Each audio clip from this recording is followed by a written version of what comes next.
All right, for 4 years from now. Now that the election is over, Carl, tell us more about all those reports of infighting between McCain and Palin staffers. Well, I wish I could have told you back at the time, but all of it was put off the record until after the election. There was great concern in the McCain campaign that Sarah Palin lacked a degree of knowledgeability necessary to be a running mate, a vice president, and a heartbeat away from the presidency. We are told by folks that she didn't know what countries were in NAFTA, the North American Free Trade Agreement, that being Canada, the U.S., and Mexico. We're told that she didn't understand that Africa was a continent rather than a country just in itself. A whole host of questions that caused serious problems about her knowledgeability. She got very angry at staff, thought that she was mishandled, was particularly angry about the way the Katie Couric interview went. She didn't accept preparation for that interview when the aides say that that was part of the problem, and that there were times where she was hard to control emotionally. There's talk of temper tantrums at bad news clippings. To all of this, she says, she doesn't understand how anybody could feel that way. She says she was done everything that was asked of her, and she bears no ill will to staff.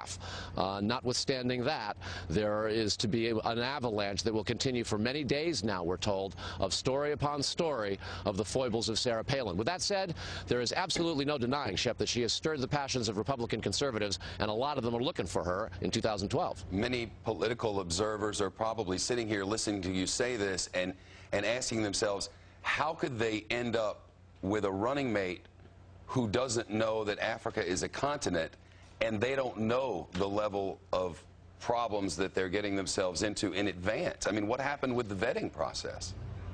Well, the vetting process was truncated. It became very, very quick because McCain and his aides concluded that the then short list wasn't inadequate to, quote, change the game. They, in their own vernacular, had to throw the ball downfield. Translation, Hail Mary. That was what Sarah Palin was. And lest this come across as critical of her vice presidential candidacy, the McCain campaign makes a very interesting point about this in defending her selection.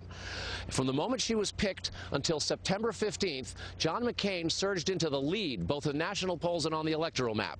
On September 15th, Lehman Brothers declared bankruptcy, and John McCain said the fundamentals are strong. From that point forward, Barack Obama took the lead and never looked back. You know, I was actually in a meeting last night where we were going, before the election coverage began, we were going over the charts of when Barack Obama's numbers actually went up, and the reading of the polls by our decision team was that, in fact, it didn't start there, but it started 4 days earlier, the day after the Palin interview with Katie Couric, that's when the rise began. And that Katie Couric interview was one that we're told Sarah Palin refused interview preparation for. They predicted many of the questions. She simply didn't take the time necessary, they thought, to deal with it. Now, McCain campaign critics of Sarah Palin point out that the questions that Katie Couric asked, in their view, were not out of bounds. They thought they were fair. The presentation of it in the news content they thought was snarky, but the fact that she wasn't able to answer the questions was more telling.